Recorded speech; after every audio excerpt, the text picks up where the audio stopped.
Today we will be studying about human digestive system, that is 10th class worksheet 23 in science. So here we will be studying that what are the organs involved in human digestive system, what are the different enzymes involved in human digestive system, what are their functions, where these enzymes are found, and what work they do in different organs.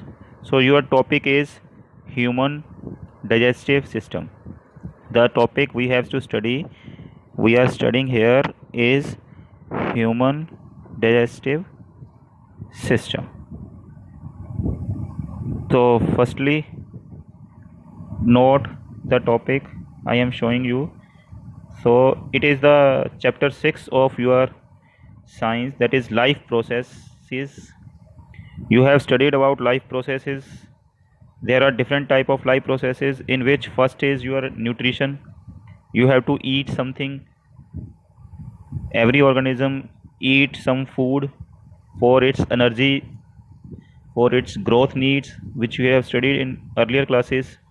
So now if you have done the nutrition, the food you eat is not in the form of raw materials, or the nutrients you need have to be extracted from the food.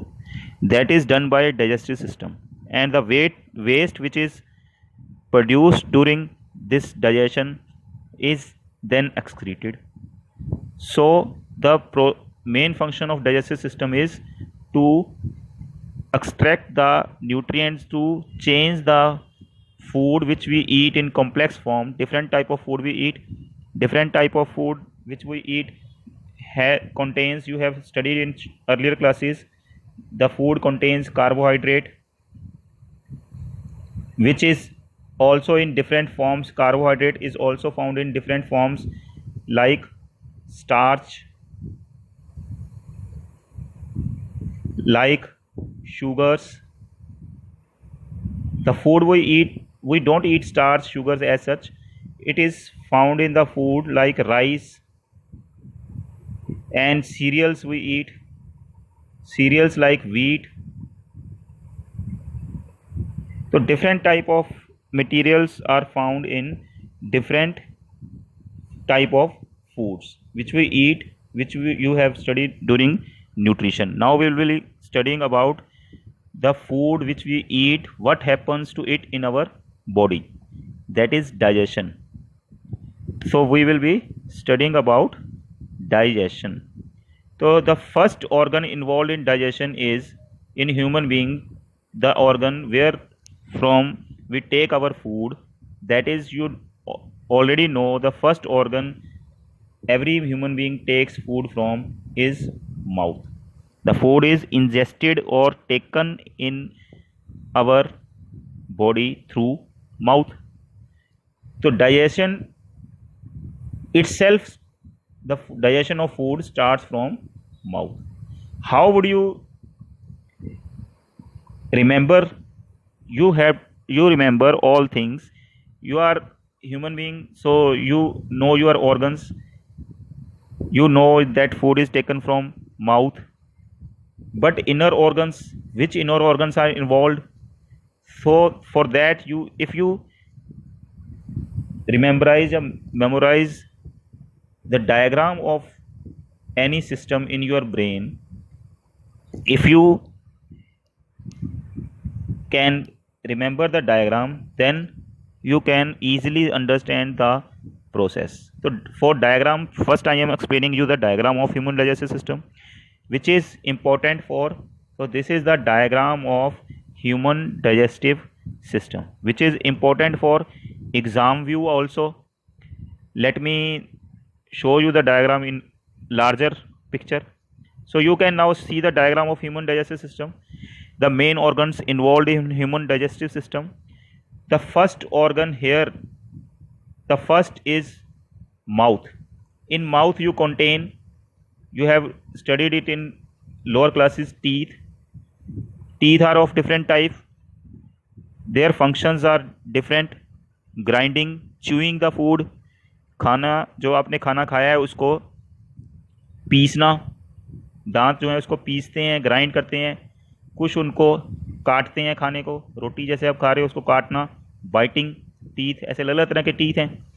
तो जो अलग अलग तरह के teeth हैं, इस पूरे को हम बक्कल कैविटी बोलते हैं। मुंह के अंदर जो खाली जगह है that is known as buccal cavity, जिसमें ये आपका एक टंग एक इम्पॉर्टेंट ऑर्गन है। जो तुम्हारे लेसन 6 में अगर तुम टंग का भी फंक्शंस पढ़ो, टंग का क्या फंक्शंस हैं, टंग जिसको जीभ बोलते हैं हम, टंग के आपके फंक्शंस हैं। एक तो मिक्सिंग द फूड, जो फूड आपने खाया है अलग अलग तरह का, दाल रोटी, कोई हार्ड है कोई सॉफ्ट है, उन सबको मिक्स करके एक जैसा बनाना है ताकि वो आगे स्टमक में चला जाए। मिक्सिंग द फूड ये टंग का फंक्शन है। दूसरा फंक्शन है टंग के अंदर, आपको अगर पता ही होगा आपको, सलाइवा, जिसको हम बोलते हैं मुंह में पानी आना, वो पानी नहीं है, वो सलाइवा है, जिसको हम थूक भी बोल देते हैं। सलाइवा, हिंदी में इसको लार भी बोलते हैं। हम कहते हैं भोजन को देख के, खाने को देख के लार टपक रही है, या कोई अच्छी खाना मिल जाए, हमें अच्छा खाना हो, हमारे टेस्ट का हो, तो उसको देख के हमारे मुंह में पानी आ गया, एक मुहावरा है। तो ये मुहावरे आइटम्स जो बने हैं, ये साइंटिफिक वे में देखा जाए तो ये सलाइवा है। जो मुंह में आता है वो पाचन के लिए आता है, फॉर डाइजेशन। डाइजेशन के लिए एक चीज़ आती है मुंह के अंदर, जिसको जीभ जिसके साथ आपके खाने को मिक्स करती है, दैट इज़ सलाइवा। सलाइवा आगे हम पढ़ेंगे सलाइवा के क्या फंक्शंस हैं इसी में। तो माउथ के अंदर आपका डाइजेशन स्टार्ट होता है। यू हैव टू रिमेंबर कि digestion starts from mouth itself, और उसमें मेन ऑर्गन है, मेन जो एंजाइम इन्वॉल्व है वो है सलाइवा। उस सलाइवा के अंदर आपका एक एंजाइम पाया जाएगा, वो क्या काम करता है, व्हाट आर इट्स फंक्शंस, वो हम स्टडी करेंगे, इंपॉर्टेंट है। अभी आपके टॉपिक्स में भी नीचे लिखा हुआ है, अगर आप वर्कशीट देखोगे आगे। इसके बाद आपके पास स्टार्ट हो गई डाइजेशन कहाँ से, माउथ से। It starts from mouth. Buccal cavity का मतलब जो खाली जगह मुंह के अंदर है उसको बोलते हैं बक्कल कैविटी, जिसके अंदर तुम्हारे टीथ भी हैं, उसी के अंदर बक्कल कैविटी में ही तुम्हारी टंग, जो खाली जगह है मुंह में उसी में टंग आती है, जीभ। जीभ के फंक्शंस, टंग के फंक्शन तुम्हारे हैं, एक तो खाना मिक्स करना प्रॉपरली, दूसरा उसको सलाइवा के साथ, उसमें सलाइवा भी, जीभ के अंदर ग्लैंड्स हैं, एक टेस्ट, तुमने पढ़ा होगा टेस्ट बताना खाने का। ये सब फंक्शंस हैं टंग के। Next is your teeth. Teeth के फंक्शन भी आप छोटी क्लास में पढ़ चुके हो। टीथ के फंक्शन है फूड को ग्राइंड करना, जो फूड हमने खाया है। टीथ के फंक्शन है grinding the food, chewing the food, biting the food. पहले तो खाने को काटना, जो आगे वाले दांत करते हैं, फिर उस खाने को च्यू करना, चबाना, फिर उस खाने को ग्राइंड करना, छोटा बिल्कुल बना देना, ताकि वो इस आसानी से जो तुम्हारी फूड पाइप है, जो ओसोफेगस है, उससे आपका फूड जो है वो स्टमक तक आसानी से चला जाए। ये पतली सी पाइप है जो दिखाई दे रही है, फूड पाइप, या इसको हम बोलेंगे साइंटिफिक भाषा में ओसोफेगस। तो ओसोफेगस के थ्रू वो नीचे चला जाए। तो ये आप समझ गए हैं, माउथ के अंदर स्टार्ट हो गई डाइजेशन। फिर ये आपका सेकंड ऑर्गन आता है इसमें, देखो ओसोफेगस। डाइजेस्टिव सिस्टम में ओसोफेगस जो है एक पाइप लाइक स्ट्रक्चर है, जिसको फूड पाइप भी बोल देते हैं जनरल लैंग्वेज में। तो ये जो फूड पाइप है तुम्हारी, इसके थ्रू ये जाता जाता तुम्हारे पास, पता है तुम्हारा स्टमक होता है, पेट, स्टमक, पेट, आमाशय, ये स्टमक है तुम्हारा। तो ये स्टमक के अंदर ये फूड पहुंच जाता है। हम कहते हैं भोजन पेट में पचता है, डाइजेस्ट होता है। माउथ से डाइजेशन स्टार्ट हुई, वो फूड जो थोड़ा थोड़ा डाइजेस्ट हुआ है फूड पाइप के थ्रू पहुंचता है स्टमक के अंदर। तो सेकंड ऑर्गन यहाँ पे, फिर ओसोफेगस के बाद माउथ, ओसोफेगस, फिर आ गया आपके पास स्टमक। ये डायग्राम भी आप बनानी सीख लें और अपने माइंड में भी इस डायग्राम को बिठा लेंगे कि कैसे बनती है, तो आपको फिर ऑर्डरली याद हो जाएंगी सारी चीज़ें इसमें। तो इसके बाद आपके पास स्टमक के अंदर कुछ एंजाइम्स हैं, वो हम आगे पढ़ेंगे अभी। वो एंजाइम्स क्या करते हैं, इसको फूड को आगे फर्दर डाइजेशन में हेल्प करते हैं। डाइजेशन का सिंपल काम क्या है, डाइजेशन असल में है क्या? डाइजेशन जो है आपके जो कॉम्प्लेक्स फूड मटेरियल है, जो आपका फूड मटेरियल जो है वो कॉम्प्लेक्स है, वो इतना सिंपल नहीं है कि सिंपल जो हमने खा लिया, ग्लूकोज खा लिया, जो हमने जो चीज़ें हमें चाहिए वही खा ली। कॉम्प्लेक्स फूड मटेरियल हम खाते हैं, बहुत सारे तरह के फूड मटेरियल खाते हैं जिसमें डिफरेंट तरह के न्यूट्रिएंट होते हैं। कॉम्प्लेक्स फूड को टू सिंपलर फूड, उसको सिंपलर सब्सटेंसेस में, फूड को जो उसमें कॉम्प्लेक्स सब्सटेंसेस है उनको सिंपलर सब्सटेंसेस में चेंज करने का काम कौन करता है? डाइजेशन। उसमें जो ऑर्गन इन्वॉल्व हैं उन सबको मिला के उसको हम बोलते हैं digestive system. Human digestive system में ये वाले ऑर्गन है जो हम बता रहे हैं अभी। तो आगे आपके पास फिर ओसोफेगस के बाद ये स्टमक में चला गया। स्टमक के साथ कुछ चीज़ें जुड़ी हुई हैं जहाँ से उसके पास कुछ एंजाइम आएंगे। वो एंजाइम जो हैं वो हेल्प करते हैं। एक तो स्टमक के अंदर अपना खुद का एसिड है, एक एसिड बनता है स्टमक में, मिलता है hydrochloric acid. Hydrochloric acid that is HCl, ये भी आपका मिलता है स्टमक के अंदर। दूसरा, इसमें आपके पास एंजाइम आते हैं जो प्रोटीन, आपको पता है मेन न्यूट्रिएंट आपके कार्बोहाइड्रेट, प्रोटीन, और तीसरा आपका मेन न्यूट्रिएंट है फैट। इनकी डाइजेशन इसमें स्टार्ट होती है कैसे कैसे, फिर उसमें प्रोटीन को डाइजेस्ट करने वाला एंजाइम भी आता है। ये सारे एंजाइम अलग अलग ग्लैंड से आते हैं स्टमक के अंदर, तो वो ग्लैंड भी हम पढ़ेंगे कौन कौन सी हैं। फिर आपके पास आ गया इसमें, जब ये स्टमक से पास हो गया, स्टमक में थोड़ा डाइजेशन जितना हो गया, उसके बाद ये जाता है नेक्स्ट ऑर्गन है स्टमक के बाद, ये है ऑर्गन आपका यहाँ पे बीच में जो दिखाया है, this is small intestine. Size में ये इसकी, क्योंकि ये अगर इसकी ये विड्थ देखी जाए, विड्थ चौड़ाई वो स्मॉल है, इसलिए इसको बोलते हैं स्मॉल इंटेस्टाइन। वैसे ये बहुत लॉन्ग है, अगर ऐसे पैक्ड है तुम्हारी बॉडी के अंदर, कॉइल्ड फॉर्म में पैक्ड है। तुम देख पा रहे हो इसमें ये कॉइल, ऐसे कॉइल बनी हुई हैं, ऐसे गोल गोल घूम रही है। तो इसमें जो कॉइल बनी हुई हैं इसलिए ये छोटी लगती है, ऐसे कॉइल्ड है। तो वैसे इसकी जो लेंथ है, जो लेंथ बहुत बड़ी है इसकी, और इसको अगर फैला दिया जाए तो बहुत लंबी लेंथ जाएगी अगर स्ट्रेट लाइन में ले जाएं। ये कॉइल्ड है, ये लाइन ऐसे कॉइल्ड है तुम्हारी बॉडी के अंदर, कॉइल में है, कॉइलिंग में रहती है। इसके अंदर जगह होती है, स्पेस, विड्थ इसकी कम है, तो इसलिए इसको बोलते हैं हम स्मॉल इंटेस्टाइन। मेन जो डाइजेशन है वो स्मॉल इंटेस्टाइन में होता है, याद रखना। जो मेन डाइजेशन फंक्शन है वो जो कंप्लीट होता है डाइजेशन, वो किस में होता है? जाके स्मॉल इंटेस्टाइन में।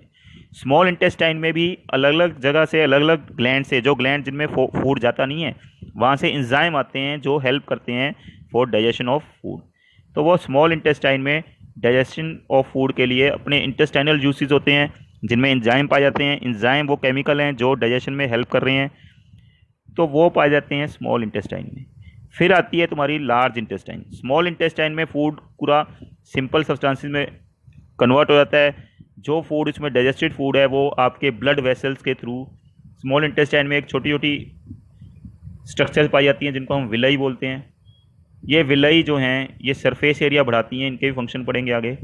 सरफेस एरिया बढ़ा के उसको ब्लड वेसल्स में भेज देती हैं डाइजेस्टिव फूड को, जो वहाँ से फिर ब्लड वेसल से अलग अलग ऑर्गन्स में चला जाता है, या अलग अलग सेल्स तक ब्लड के थ्रू पहुँच जाता है for energy uses, for growth, for maintenance of body, जो फूड का मेन फंक्शन है। इसके बाद ऐसा नहीं है कि जितना फूड हमने खाया वो सारा डाइजेस्ट हो गया, उसमें अनडाइजेस्टेड फूड भी बचता है। वो अनडाइजेस्टेड फूड फिर स्मॉल इंटेस्टाइन से पास ऑन हो जाता है नेक्स्ट ऑर्गन में। नेक्स्ट ऑर्गन आपका ये बाहर दिख रहा है आपको, जिसमें विड्थ बहुत ज़्यादा है, ये भी इंटेस्टाइन है, ज़्यादा विड्थ वाली है। इसको हम बोलते हैं large intestine. Large intestine, large size में, लेंथ में तो छोटी है, लेकिन वैसे लार्ज क्यों है? लार्ज का मतलब है इसमें जगह, ये विड्थ इसकी ज़्यादा है। ये बीच में जो गैप है विड्थ, ये विड्थ तुम्हें दिख रही है, यहाँ पे विड्थ ज़्यादा है और यहाँ पे कम है। तो ये स्मॉल इंटेस्टाइन कम विड्थ वाली हैं लेकिन लंबी है, कॉइल की हुई है, ये एक ऐसे लेंथ में जा रही है, ये लार्ज इंटेस्टाइन है। लार्ज इंटेस्टाइन में मेनली जो वाटर है, जो अनडाइजेस्टेड फूड है, वो लार्ज इंटेस्टाइन में चला जाता है स्मॉल इंटेस्टाइन से। अनडाइजेस्टेड फूड, उसमें वाटर कंटेंट होता है, उस वाटर को रीअब्जॉर्ब किया जाता है। जो आपकी लार्ज इंटेस्टाइन है वो वाटर को वहाँ पे क्या करते हैं? वाटर को रीअब्जॉर्ब, वाटर इज रीअब्जॉर्ब्ड, द्वारा उसको पानी को जो हमने वेस्ट बना के स्मॉल इंटेस्टाइन से वेस्ट समझ के उसको वापस भेज दिया गया बाहर भेजने के लिए, उसको ये जितना वाटर, क्योंकि हमारी बॉडी में 70% कंटेंट ऑफ वाटर है, तो वाटर से मेनली हमारा ब्लड बॉडी बनी हुई है, तो उस वाटर को हम इतना बाहर नहीं जाने दे सकते। तो वाटर की रीअब्जॉर्प्शन होती है, it is reabsorbed, water is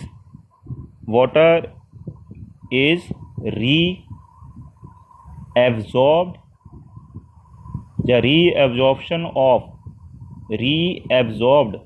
the reabsorption of blood water from undigested food is taken place in large intestine।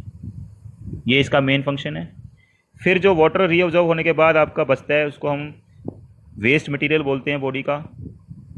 तो वेस्ट जो बच जाता है, सॉलिड वेस्ट या लिक्विड वेस्ट, वो सारा आपका आगे चला जाता है एनस के थ्रू फॉर एक्सक्रीशन। तो ये माउथ से लेके इस तरह से जाते जाते एनस तक पूरा ह्यूमन डाइजेस्टिव सिस्टम है, पूरी एक कॉइल है। इस पूरी कॉइल का नाम आपको यहाँ पे नहीं लिखा हुआ, इसको पूरी को हम बोलते हैं जिसमें ये जाता है पूरा माउथ से लेके एनस तक फूड डाइजेस्ट होते हुए, इसको बोलते हैं हम एलिमेंट्री कैनाल।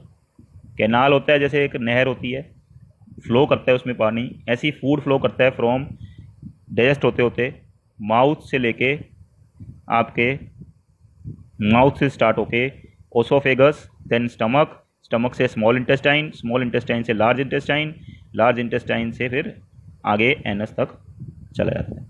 तो ये डिफरेंट इंजाइम्स इसमें डिफरेंट फूड मटेरियल्स को हेल्प करते हैं for digestion of food material organs में। अब आपको मेरे हिसाब से डायग्राम समझ आ गई हो गई। अब डायग्राम आपको समझ आ गई है तो उसके बाद हम चलते हैं इसके डिटेलिंग में कि कहाँ पे क्या होता है, किस फंक्शन में क्या होता है। सबसे पहले हमने ऑर्गन पढ़ा था माउथ। माउथ के अंदर क्या होता है डाइजेशन में, हम पहले ये देखेंगे कि माउथ के अंदर क्या होगा। तो सबसे पहले हम स्टार्ट करते हैं जहाँ से डाइजेशन स्टार्ट होती है वहीं से स्टार्ट करते हैं, फ्रॉम द बिगिनिंग माउथ।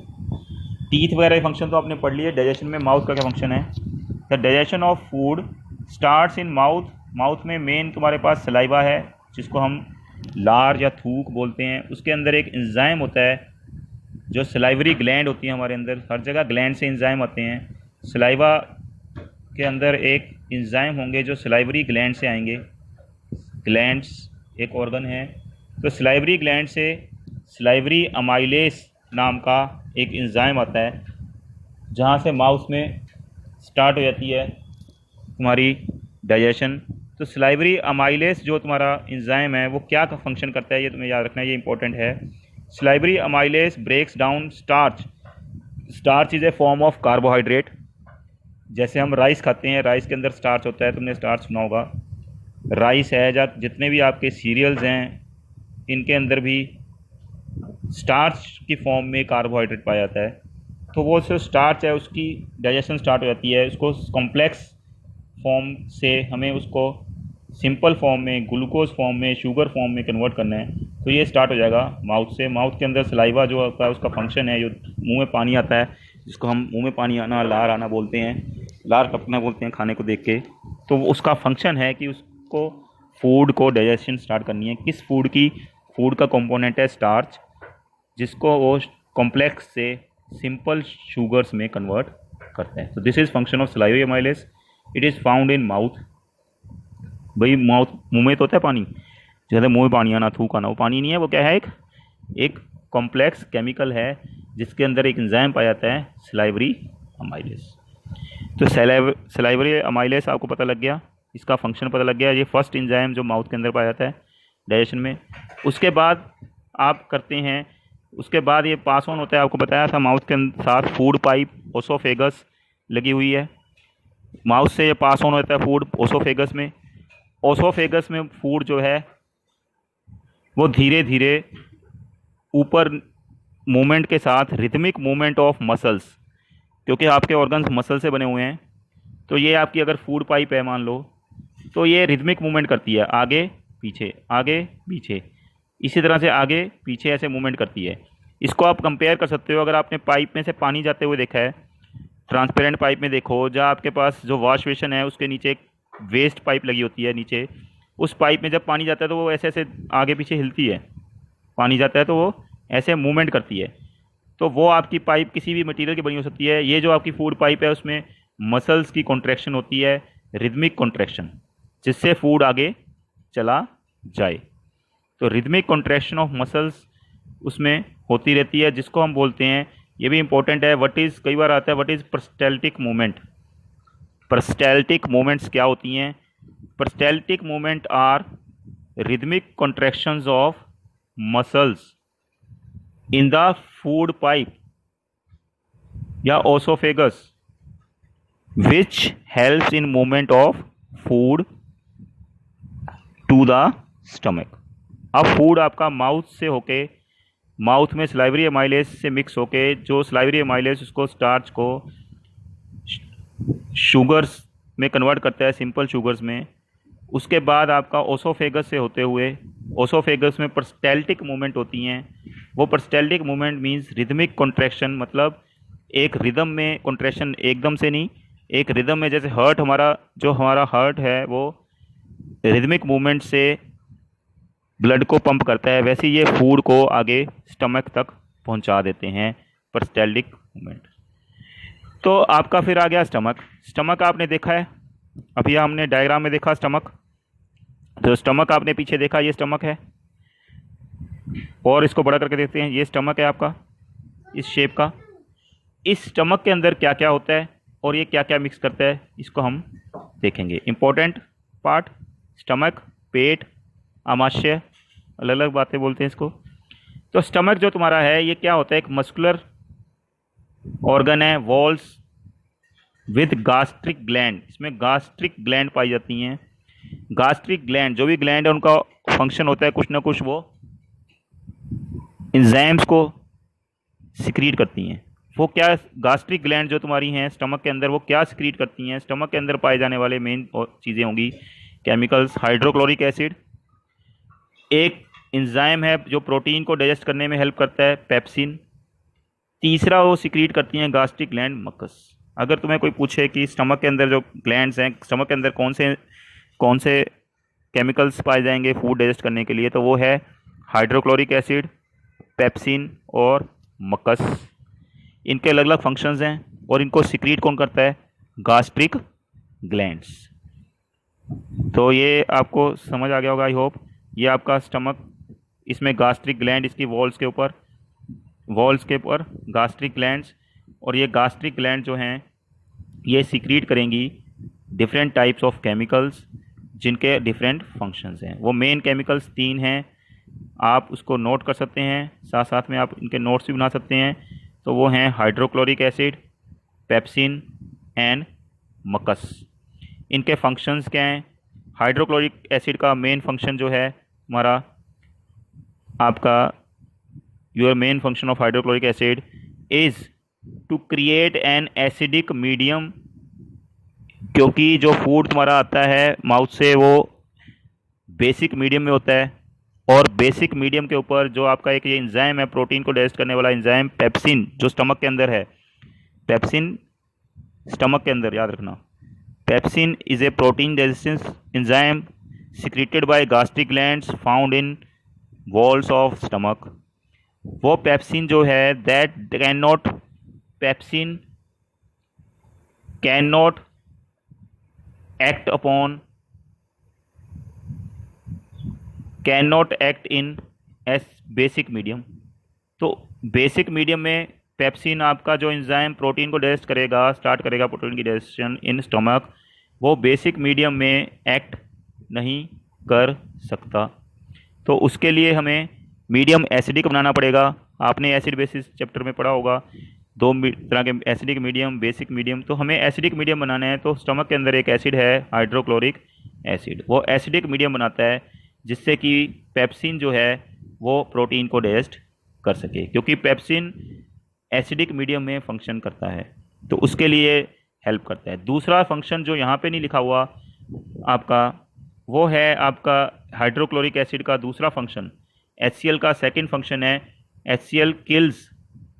कई बार हम जो फूड खा रहे हैं उसके साथ बैक्टीरिया या हार्मफुल चीज़ें आती हैं, तो उनको मारने के लिए किल्स बैक्टीरिया, ये स्टमक के अंदर पाया जाता है HCl। It kills bacteria which comes with food, जो फूड के साथ आ जाता है। तो ये आप समझ गए होंगे कि इसका क्या फंक्शन है स्टमक के अंदर। तीसरा आपने स्टमक के अंदर देखा, एक तो आपने देखा कि हाइड्रोक्लोरिक एसिड है that helps in creating acidic medium for action of pepsin on proteins, ताकि वो प्रोटीन को डाइजेस्ट करने में जो एंजाइम पेप्सिन है उसको ये हेल्प करता है, because it can act on in acidic medium. So hydrochloric acid creates acidic medium for functioning of pepsin enzyme to digest proteins. दूसरा फंक्शन आपको बताया किलिंग द बैक्टीरिया। अब एक जो एसिड है, जब आपकी वॉल्स हैं, आपने कई बार देखा है अगर आप खाना ना खाओ काफ़ी टाइम, जब आपको इनडाइजेशन हो जाए तो आपके पेट में जलन होने लगती है, स्टमक में जलन, जिसको एसिडिटी बोलते हैं, क्योंकि वो एसिड प्रेजेंट है आपके स्टमक में। अगर उसको कुछ नहीं मिलेगा एक्शन करने के लिए तो आपकी जो स्टमक की ये वॉल्स हैं, ये स्टमक की दीवारें हैं, इनके ऊपर ये एक्शन करना शुरू कर देगा, तो फिर आपके पेट में क्या होगी, जलन, एसिडिटी। तो उसको रोकने के लिए, बचाने के लिए इन दीवारों को, स्टमक की जो इनर लाइनिंग है, स्टमक की दो तरह की लाइनिंग होगी, किसी भी अगर कोई चीज़ है उसकी दो तरह की लाइनिंग होगी, एक आउटर, ये बाहर की तरफ, और एक ये इनर की तरफ। तो इनर लाइनिंग जो है उसके ऊपर जब अंदर एसिड है और एसिड इस इनर लाइनिंग के ऊपर एक्शन करेगा तो वहाँ पे आपको जलन होगी एसिड लगने से। तो इससे बचाने के लिए नेचर ने आपको एक और चीज़ दी हुई है जो इन वॉल्स के साथ चिपकी रहती है और एसिड के एक्शन से उनको बचाती है, वो है मकस। This is मकस। जो थर्ड हमने पढ़ा था गास्ट्रिक ग्लैंड से हाइड्रोक्लोरिक एसिड, पेप्सिन और मकस। जो मकस है that protects inner lining of stomach from the action of acid. जो एसिड है वो उसका काम है सिर्फ बैक्टीरिया को मारेगा वो, और मीडियम बनाएगा पेप्सिन के लिए, pepsin which can act only in acidic medium to digest proteins, उसके लिए एक बनाएगा वो एसिड। उस एसिड से आपकी इनर लाइनिंग को बचाने के लिए, स्टमक की इनर लाइनिंग को बचाने के लिए आपके पास आता है मकस। ये हो गया आपका स्टमक तक। इसके बाद आपका आता है small intestine. Small intestine main organ है जहाँ पे आपकी डाइजेशन ऑफ फूड जो है वो पूरा हो जाएगा। अब स्मॉल इंटेस्टाइन के लिए आपको नेक्स्ट वीडियो, इसी वीडियो का सेकंड पार्ट हम बनाएंगे और वो आपको देखना होगा यूट्यूब पे, तो आपको वो भी समझ आ जाएगा। यूट्यूब पे आप सेकंड वीडियो देखोगे इसका, ये नाम जो चैनल है यूट्यूब पे इसको आप नोट कर लें, आरजी क्लासेस के नाम से आपका ये चैनल आपको मिलेगा। इसको आप सब्सक्राइब कर लें। सब्सक्राइब का ऑप्शन होता है उसमें, एक बेल आइकॉन मिलेगा, उसको कर लोगे आप तो उससे आपको नोटिफाई होता रहेगा जब भी आपके पास कोई नया वीडियो अपलोड होगा इसमें, तो आप उसमें नोट कर सकते हो। आपको सेकंड पार्ट में समझाएंगे क्योंकि एक वीडियो काफ़ी लंबा हो जाएगा आपके लिए, तो सेकंड पार्ट में आपको ये समझाया जाएगा कि स्मॉल इंटेस्टाइन और लार्ज इंटेस्टाइन का इसमें क्या फंक्शन है, आगे डाइजेशन कैसे कंप्लीट होती है। उसके पहले हम एक शॉर्ट में देख लें। माउथ के अंदर हमने पढ़ा salivary amylase enzyme which convert starch into sugar. Stomach के अंदर हमने मेन पढ़ा pepsin which breaks down protein into simple form, और उसी में एक स्टमक के अंदर हाइड्रोक्लोरिक एसिड था, उसका फंक्शन था पेप्सिन को हेल्प करना, फैसिलिटेट करना to digest protein, because pepsin can not act in basic medium, it can only act in acidic medium, so HCl found in stomach provides acidic medium for pepsin to work. दूसरा वो it also kills the bacteria which comes along with the food. तीसरा उसमें मकस थी। मकस जो है वो एक protecting layer है, मकस प्रोटेक्शन करती है वो inner walls of, inner linings of stomach की, किससे, HCl से। ये आपका फंक्शंस आ गए। तीसरे ग्लैंड को हम पढ़ेंगे जिसके फंक्शन स्मॉल इंटेस्टाइन में आएंगे। इसके बाद आपके पास छोटे से प्रैक्टिस के लिए क्वेश्चन है जो आप कर सकते हो, यूट्यूब में आप कमेंट में डाल सकते हो। ये name one enzyme present in our, ये आप कमेंट्स में भेजोगे, अगले वीडियो में इनके आंसर बताऊंगा। Name one enzyme present in our small intestine, what is meant by peristaltic movement. Peristaltic movement आपको बताई गई थी ऊपर। तो उसको आप कमेंट्स में लिख के भेजें। What is role of acid in our, which acid is found, ये ध्यान रखें। आप अपने आप को क्वेश्चंस करें, जो आपने पढ़ा है उसके पे आप क्या, उसका कोई आपको कैसे पता लगेगा आपको समझ आया, तो आप अपने आप को क्वेश्चन करें उसमें छोटे छोटे। विच acid is found HCl in stomach, hydrochloric acid, उसका रोल मैंने अभी 2 फंक्शन बताए, वो रोल। उसके बाद आपको ये है draw well level diagram of human digestive system. ये सबसे बेसिक, सबसे पहले आपको डायग्राम बनानी आनी चाहिए with names of the organs and glands involve, जिससे कि आपको फिर जब आपको रिमेंबर करना है तो आप उस डायग्राम से रिलेट करोगे, आपके माइंड में एक डायग्राम होगी, उससे आप रिलेट करके इजीली पूरी प्रोसेस को समझ सकते हो। इतना बड़ा पैराग्राफ याद करने की बजाय आपको अगर डायग्राम पता हो और उसके मेन मेन फंक्शंस कहाँ पे क्या कौन सा एंजाइम पाया जाता है, तो आप इजीली इसको कर सकते हो। तो ये अभी आपका फर्स्ट पार्ट है डाइजेशन का, ह्यूमन डाइजेशन का। सेकंड पार्ट भी इसके बाद फॉलो ऑन आएगा, उसको आप ज़रूर देखें दोनों पार्ट्स को, फिर आपको ये क्लियरिटी हो जाएगी। और कमेंट्स में आप इसके जो भी आपकी क्वेरीज, जो भी आप अगर लाइक अच्छा लगे कुछ, तो वो अगर कोई क्वेरी है या ये जो मैंने अभी आपको क्वेश्चंस दिखाए उनके आंसर्स आप कमेंट में डाल सकते हैं या आप पूछ भी सकते हैं किसी भी टाइम। नेक्स्ट वीडियो का इंतजार करें, second part of human digestive system, जिसमें हम पढ़ेंगे स्मॉल इंटेस्टाइन, लार्ज इंटेस्टाइन।